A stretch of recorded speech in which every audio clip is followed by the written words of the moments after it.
autism is getting through one obstacle, overcoming an obstacle, and bracing yourself for the next obstacle. And that's how it is, constant. It's a struggle that didn't have to happen. And you have to ask yourself, why the mandate? Why are you in such a hurry to mandate this? Welcome to the 100-Year Lifestyle Podcast, dedicated to you and your loved ones living at 100% for 100 years and beyond. I'm your host, Dr. Eric Plasker.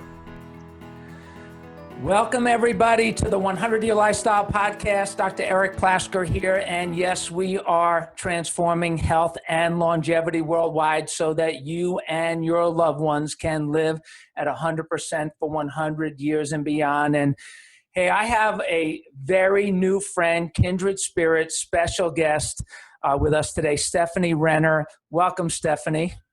Hello. Thank you for having me. It's an honor to do this interview with you. Well, it's my pleasure. And so Stephanie is wife of Glenn, mom of Gracie and Zane, and she's lives in Ohio, and she's got a very, very important story to tell today. And before we get into your story, talk about how we met. Well, we met because my daughter is, she knows now she's going to become a chiropractor. And we went to Life University for their leadership weekend. And before we went, she was kind of on the fence. And then after we went, and actually after she heard you speak that night, that sealed the deal for her. And she can't wait to get back down to Georgia to Life to start this journey. And she's 16 and hungry to really get into it. And, you know, you came up to me afterwards and you touched me with your story. There was some things that I said that really connected with you personally. Talk about what some of those things were and how did it relate to your story, which is going to touch so many parents, anybody that's a parent, anybody that's ever been a parent, anybody that's a grandparent, wants to be a parent is going to be touched by this very important story. Yeah, well, what touched me was when you talked about one of the, I don't know if she became a chiropractor, but she was at a Life Leadership weekend and she just wanted a night out. She just wanted to just have a night out and no one would ever watch her child because he cried all the time. And long story short, she found someone to watch her child and she actually lost her child through shaken baby syndrome that night. And that's so true. My son is Zane. He's 13 years old. He was born completely healthy. I did everything right through my pregnancy. He was born completely ahead of all of his milestones. He got his 18-month vaccines and within 2 days just completely shut down in front of us, quit talking. He still walked, but he would cover his ears like this all the time. I knew something was wrong and I took him back to the doctor and they said, well, you know, it's just his age and sometimes they quit talking around that age and, you know, it's nothing to be concerned about. But in my gut, I knew that it was more than that because I knew how vibrant he was before these 18-month vaccines and that was gone. He had a very flat affect. So I just kept pursuing until I got a diagnosis so he could go get some speech therapy. And then that led into the autism diagnosis. And I mean, it was confirmed then that he has autism. I wish I knew then what I know now.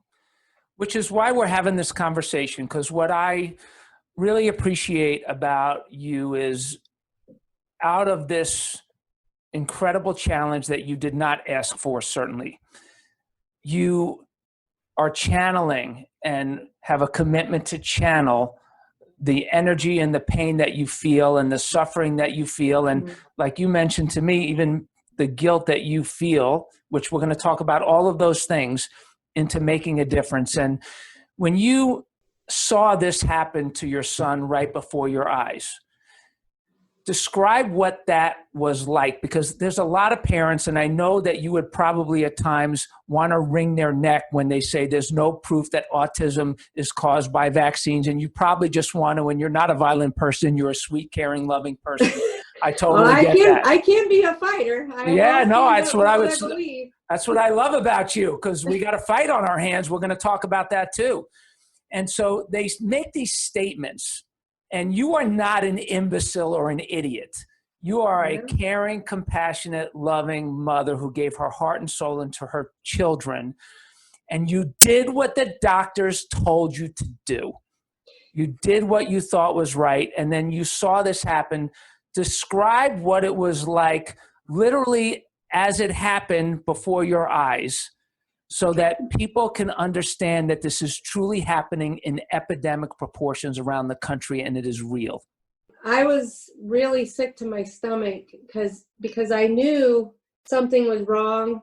I heard of autism, but not a lot of it, I was just very sick on my stomach, very worried, very just trying to find what was wrong, what was the answer, how can we get him back to the old Zane, just very concerned. It was a terrible time. What point did you see him start to decline? And within 2 days after the 18-month vaccines, he quit talking. He was tacking pictures in books like xylophone, clarinet. I mean, he could say all of that. He completely quit talking, and when he did start talking again, he totally regressed, and now he lacks that spontaneous conversation terribly. We're still working on that. He would cry a lot. We would go in the car, and he would cry the entire time driving in the car. But not the same kind of cry, probably different kinds of crying. A different cry, very loud cry, like a shrill.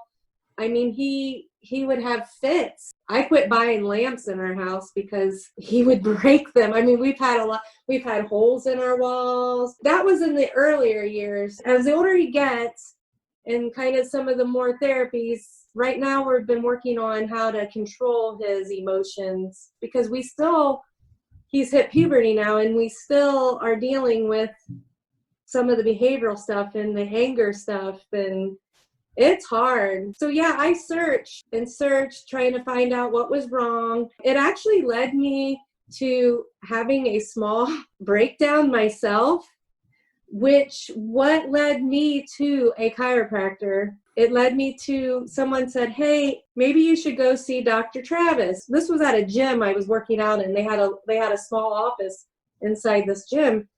And they said, maybe you should go see him. He kind of thinks out of the box. And at that point, I was very desperate, and I would have done anything, because myself, I was like seeing the dark side. So I started going to him, and he said, we're going to do some out of the box things, and I was open to all of it. And within a week, I was like starting to turn around myself, and it was amazing, the turnaround in that short amount of time. And so then I was talking to the receptionist about Zane, and she said, you should bring Zane sometime. I think Travis could help him. I think you should bring him. So the first time I ever took him to Dr. Travis at Huffer Chiropractic, on the way home, the first time he slept on the way home after the first time that we went.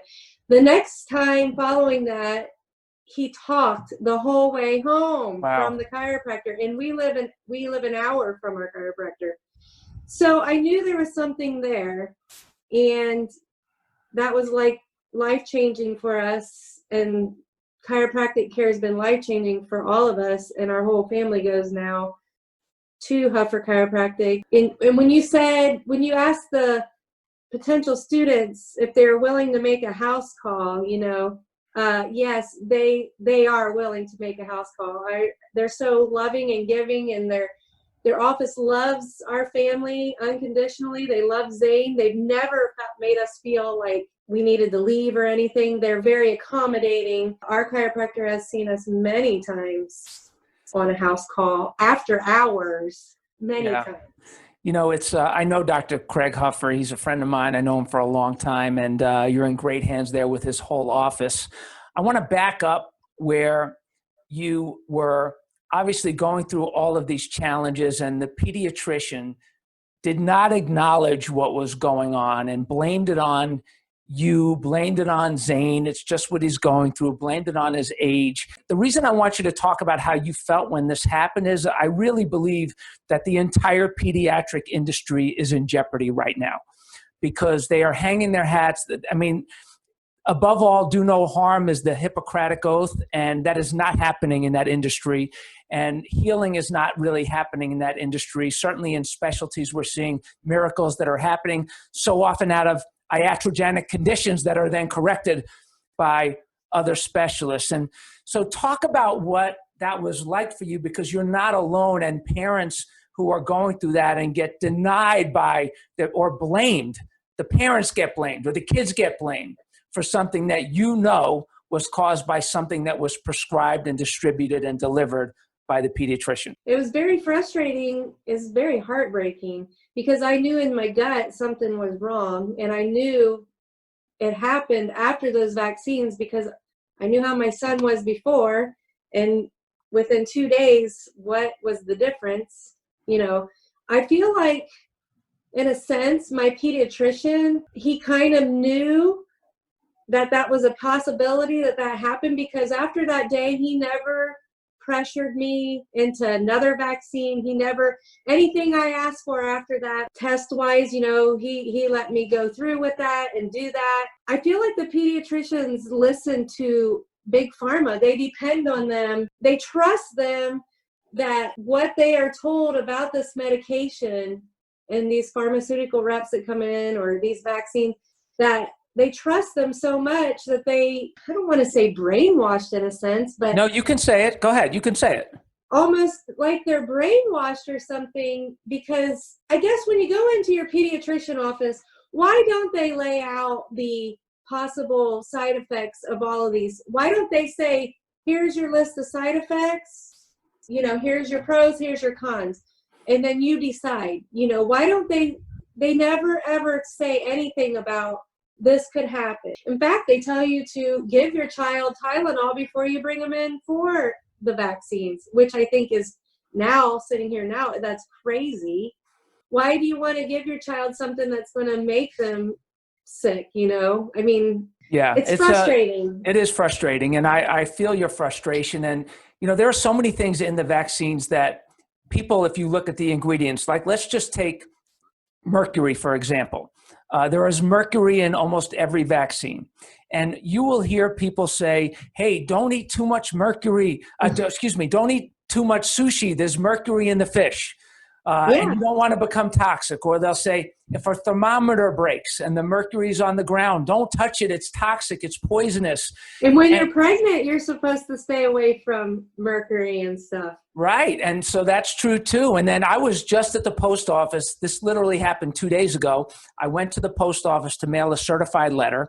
And so when I went to sign the disclaimer of the certified letter, it said, will you please acknowledge that there is no I forget what the different ingredients that could be in the letter. And it said you're not transporting or mailing mercury, right? Because that's against the law to mail mercury, to circulate mercury. You can't do that.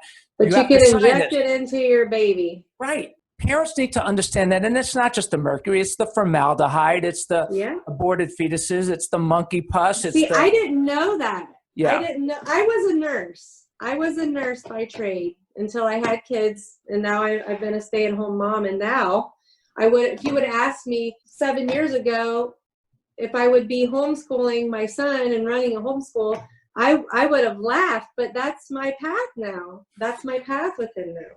Yeah. And, you know, I think what's important for your story to get out, because you are not alone, and your voices, the collective voices of parents like you, is growing astronomically, because so many, you talk about mask shaming today, mom shaming, if they have kids that have had a reaction to shots and become autistic or had other types of problems, they have been shamed by pediatricians. They have been blamed.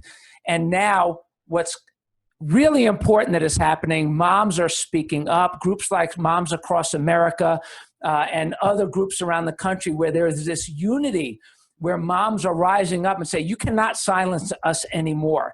And I love that that's happening. And so for parents that are listening to this, when did you start to find your voice again? And what do you want moms to know, parents to know? Because I know it's you and Glenn doing this together. What do you want parents to know about the importance of speaking up, especially with vaccine mandates and exemptions being taken away?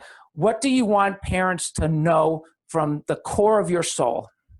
It scares me to death that they are potentially even talking about mandating vaccines.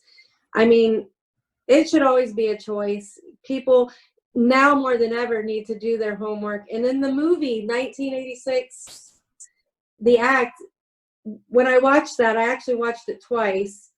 I mean, if that is not clear for you, everyone does, they do need to watch that movie. Everyone needs to watch, especially new parents. And I'll share that on Facebook, and I don't get any response back, and I don't know why. You know, I don't get any likes, nothing. Because it's so important, because that movie is clear cut, black and white. I mean, you don't need a path more clear than to see that these big pharma is not responsible. They're not. This life is hard with a son with autism. It puts a strain on your whole family. Financial, there's no resources in our area. We have to, the closest resource we go to is 2 hours away. It's terrible. And at that, the resources are not even that good. Most of these people that try to help you, they don't even have kids of their own, not alone a child, you know, on the spectrum with a disability. So, you know, they're the first to say, you know, just read this book, or, you know, document this, take data on this. When you're in the moment, it's terrible. You don't have time to do that. Everyone in our family is affected. You have to have a strong marriage. And this is what people need to know before they decide to have kids. They need to research this, because if their child ends up like my child, and thank goodness my child is not as bad as some kids are really bad on the spectrum that this has happened to. I mean, do you think it's hard. Do you think that if the pediatrician had liability, if the pharmaceutical companies had liability, which is what that movie is all about, 1986, The Act. It's about how the drug companies were removed of liability as it relates to the distribution and the giving of vaccines. Pediatricians are not liable. They're basically told they need to do it. It's being mandated that they need to do it, and there's no liability there. So you can't sue the pediatrician because it's a standard of care. You can't sue the drug companies because it's a standard of care. And now with no real testing, long-term testing, double-blind studies, that with this new vaccines that are coming out, wanting to mandate these vaccines with no exemption, it's a really scary time. How do you think it would be different for you today if the pediatrician was liable and if the drug companies were liable as a parent on the other side? Well, I think that they should be liable, because maybe they would put a little bit more time into, you know, what's going into these vaccines and the blind studies and that. I mean, it's just money for them. They don't care. I mean, they want to say, like, you can go get a flu shot for free, you know. That's not free. We've all paid taxes for those shots. I mean, no. Somebody's been listening to my recent podcasts. Oh, I listened to all of them now since I met you. But yeah, I mean, these young parents that go in there, they need to know right up front, you know, the pediatricians need to give them a sheet just along with these are the side effects that could potentially happen. And then you choose if that's what you want to do or not. I don't know why they have to be so closed-minded. That's what I almost feel like a lot of them are. They're closed-minded. You know, it's this way or no way. And that's just not true. Growing up and even through my pregnancy, I didn't know about chiropractic care. You know, I heard of chiropractors, but it was more just like an adjustment. I didn't know, you know, until I met Dr. Travis and Huffer Chiropractic, this vitalism part of chiropractic. I mean, that needs to get out there. I feel like a lot of people don't know what that looks like, what that means. And I try to get that out there. And I've sent several people to our chiropractic office who have had some pretty significant issues and did 100% turnaround. So I try to get the word out there because I feel like more people need to hear that. And the media and like some doctors, they just put the fear in these people, you know, and I was one of those. I was fear driven, you know, and thought, well, I have to do this, even though in my gut, I hated it. And I would plug my ears because I don't want to hear my child cry when they get a shot, you know. It was heart-wrenching. And I just wish I never done it. I just wish I never done it. And yes, they should be liable because look where I'm at now. And the numbers just going up and up and up. Can't anybody see that? What's the explanation then that all these cases of autism and other things like allergies, and answer this question. How's come I know growing adults now who have come down with severe allergies and they're like, they get the flu shot every year. Why would you come down with a severe gluten allergy or a severe allergy to eggs when you're 40 some years old? Why would you come down with that now? That's just weird to me. Like, yeah, no, listen, you are justified in your questions. Your passion is true. We've talked about a lot of the things that you're describing and the questions you have on other podcasts. And I think it's really important that people ask these questions. And for you, you are channeling your frustrations, I think, in a way that is important, meaningful.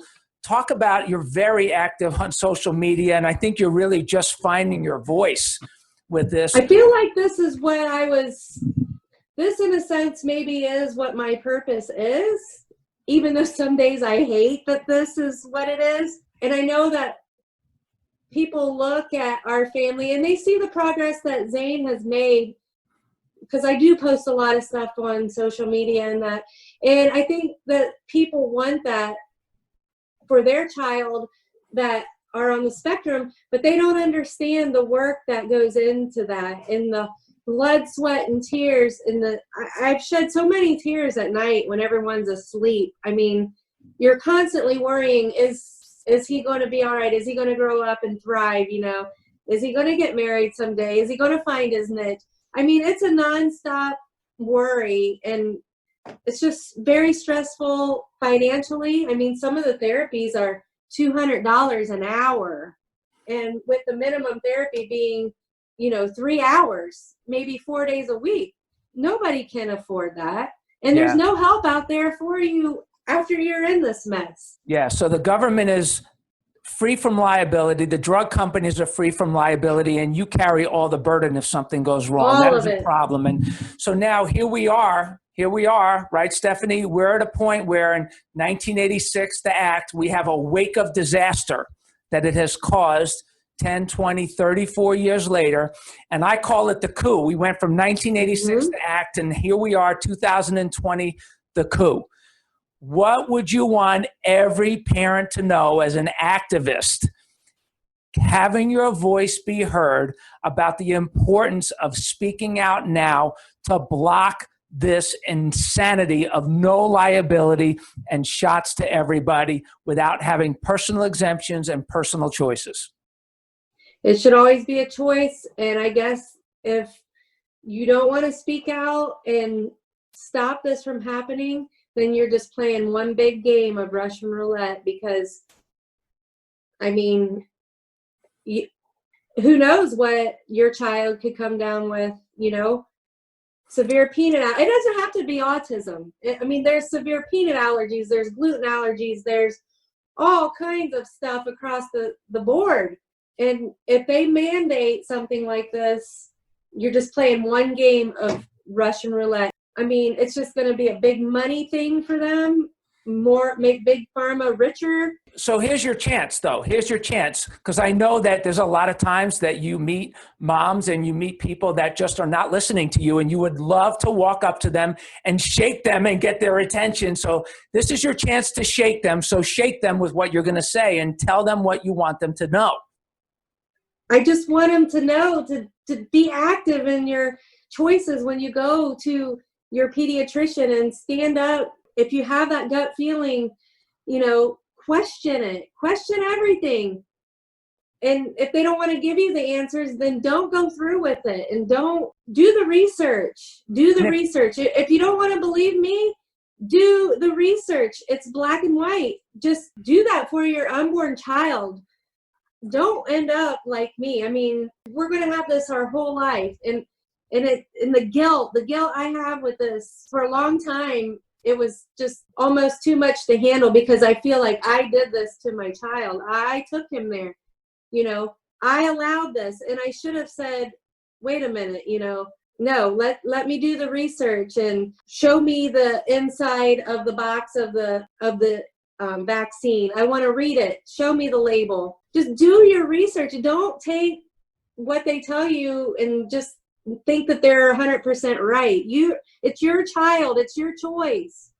And so now, so you just shook the parents. So now you have a chance to shake the lawmakers. So let's say you're going to grab your governor of Ohio by the ears and shake them, and all of your local and state representatives. What do you want to say to them? Say it. Please, say it, get it out, come live in a day in my shoes. Come and see the burden that this has caused. And the numbers just keep on rising. They have no idea the struggle. All autism is getting through one obstacle, overcoming an obstacle, and bracing yourself for the next obstacle. And that's how it is, constant. Just understand the pain that our family goes through. And yes, we have joy too, but the pain that it's a struggle. It's a struggle that didn't have to happen. Somebody should be liable. Now we're in this struggle, and there's no help for us. There's no resources for us. There's no financial resources for us. We have to figure it out. And we should not have to prove that this has happened to us. It should be proven to us that anything that is mandated is completely and totally safe, indisputable, unquestionable, ever, and then we should still have a choice. And you have to ask yourself, why the mandate? Why are you in such a hurry to mandate this? You know, why not look at all the options first? Why does your government want to mandate this? It's more fear-based. That, you know, they want to tell everyone, oh, you got to get this COVID shot because that's the only way, you know, that it's going to take care of it. I mean, there's people walking around in so much fear that it's just sad. It's just sad that it's come to this, and people need to stand up and let their voice be heard. This cannot pass where this would be a mandate. It would be very dangerous to everyone. Yeah. Well, and you're playing a big game of Russian roulette. Well, yes, we are. And your voice, Stephanie, is more important than ever. Your voice matters. Don't you ever think for 1 second that your voice doesn't matter. Whatever you feel that is causing you pain and suffering, turn it loose on the world in a way that can make a difference. You're doing that by speaking out on this podcast, on social media, by talking to other moms. And, you know, one of my mentors, Joe Felicia, he talked about one time that if there was a hotel on fire and you went and knocked on a door and you said, hey, you got to get out, the hotel's on fire. And if the guy in the room says, oh, leave me alone, I want to go to sleep. No, the hotel's on fire, you're going to die. Oh, leave me alone, you crazy person. You know what? You just got to go to the next room and the next room and the next room and the next room. And you can't worry about the ones that are the naysayers that don't really get it, because you are going to make a difference. With this message today, you are going to make a big difference. We're going to get it out to as many people as possible. I know Dr. Huffer is our network of 100-year lifestyle chiropractors and other healthcare providers and companies are going to get this out there. So you be strong, girl. You hold your head high. You give yourself a big hug. You forgive yourself. You did what you thought was the right thing. Yes, you would probably do it different. You're learning and you're changing the world with your conversation. I would do it different. And I beg people, even my family members, they don't really even listen to me. And I beg them to listen to me, to at least do your research first. What's the harm? Do your research. And then if you choose to vaccinate, then you choose to vaccinate. But do your research at the minimum. Do your research. Yes, and just because people don't listen doesn't mean your voice doesn't matter. Your voice matters. It matters more than ever. So keep speaking, girl. Keep speaking. Keep speaking. And give big hugs to everybody in your family, to Gracie and Zane, a big high five to Glenn. And you guys stay strong. I'm really excited to have Gracie as a colleague one day, which means your family will be colleagues one day. And we look forward to sharing our profession of chiropractic with her and with you. And hey, we got a world to change. It's exciting to see young, passionate people stepping up to want to help people from a place of purpose like your family is bringing to this. We are super excited with this opportunity that she's chose to take on. And I almost in a sense think the cycle stops here in our family, you know, and from here on now I know her kids will grow up and it, you know, that's wonderful to me, but to have this vitalism lifestyle. And I wish that I was raised that way. I would do anything to go back to be raised that way. Well, listen, you got another 60 years at least, right? So why not have them be wonderful, and you make those lifestyle changes, live your best life every day, your ideal 100-year lifestyle. And so with that, and for the sake of time, and really grateful for the opportunity to get to know you better, to share your story. And hey, everybody, remember, listen to Stephanie. She's got a lot of wisdom for you, and don't be afraid to speak your mind as well, because your 100 is coming. You have to make the call. It's neurologically damaged or healthy immune systems, natural immune system functioning at your highest level, 100% for 100 years, as we say. So with Stephanie Renner and her beautiful family, Dr. Eric Plasker, signing out. Thank you so much for joining us on the 100-Year Lifestyle Podcast. We hope you enjoyed this episode.